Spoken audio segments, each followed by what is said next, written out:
জাপানের বাজারে এসেছে এক অভিনব প্রযুক্তি। বাইরে থেকে দেখতে অনেকটা ছোট একটি কেবিনের মতো হলেও এটি কোনো সাধারণ ফ্রিজ নয়। মানুষের শরীর দ্রুত ঠান্ডা করার জন্য তৈরি করা হয়েছে বিশেষ এই কুলিং বুথ, যার নাম দ্য হিয়েমন বক্স।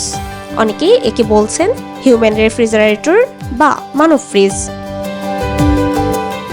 ব্যবহারকারী বুথের ভেতরে ঢুকে দরজা বন্ধ করার পর স্বল্প সময়ের মধ্যেই চারপাশে ছড়িয়ে পড়ে ঠান্ডা বাতাস।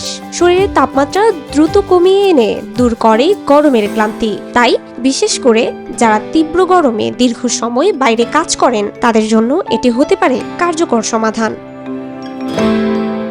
পুরো শরীরকে সমানভাবে ঠান্ডা করতে এতে ব্যবহার করা হয়েছে উন্নত কুলিং প্রযুক্তি। গ্রীষ্মের তীব্র তাপপ্রবাহে কর্মক্ষেত্র, নির্মাণ এলাকা কিংবা বড় ধরনের আয়োজনের স্থানেও এর ব্যবহার বাড়তে পারে বলে মনে করছেন সংশ্লিষ্টরা।